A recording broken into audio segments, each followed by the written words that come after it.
My video on perfect pitch has lots of questions and sparked lots of interest, so I thought that I would make a version 2 of it.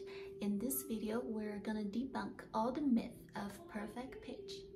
I'm gonna tell you what I can hear and cannot hear exactly having absolute pitch. So when you have absolute pitch, what it really is you can just hear a fixed pitch. It's the exact pitch being played. For instance, A is always produced at 440.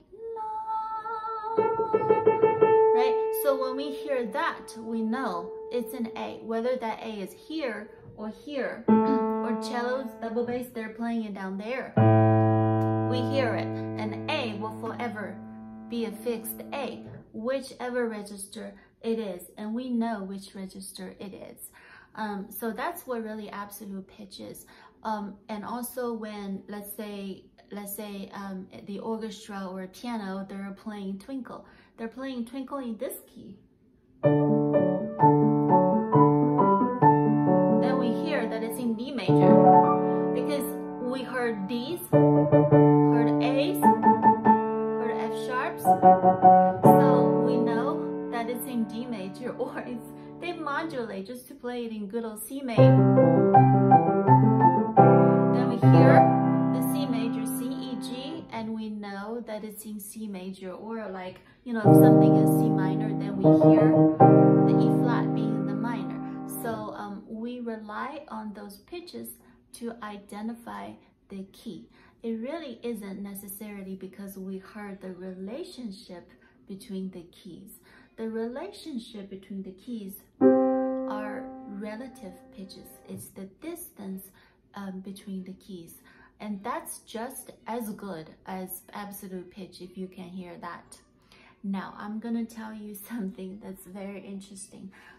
For as long as the pitch is being played by an instrument, whether it's violin, trumpet, flute, or the entire orchestra, as long as instruments are playing that pitch, I can hear it.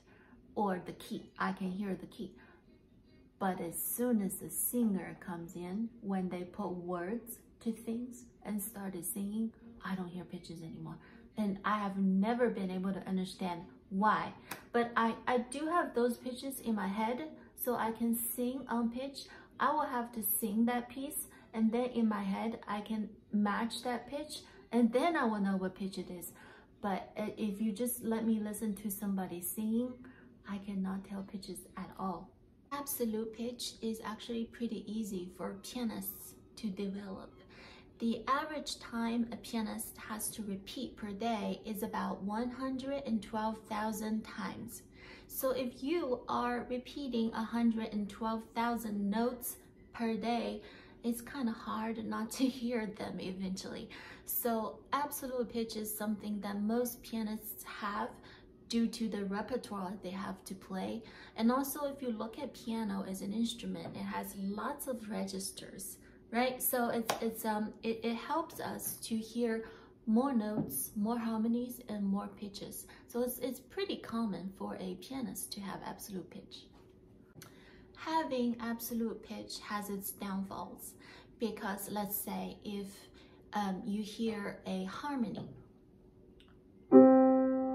When I hear this harmony, I don't hear the fifth. I don't hear the relationship between these two notes, because my ears automatically went to C and a G.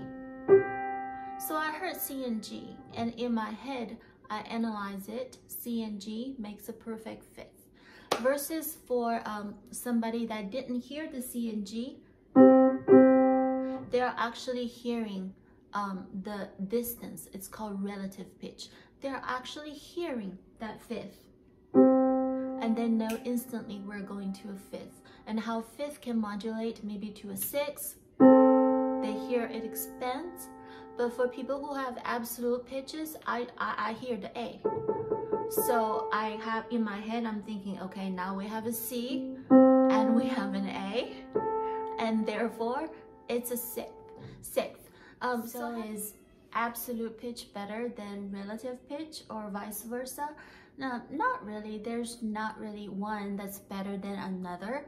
I think as a good musician, you always want to hear the lines, the directions. I think that's the most important, where the music goes, how it intensifies, and then how it resolves.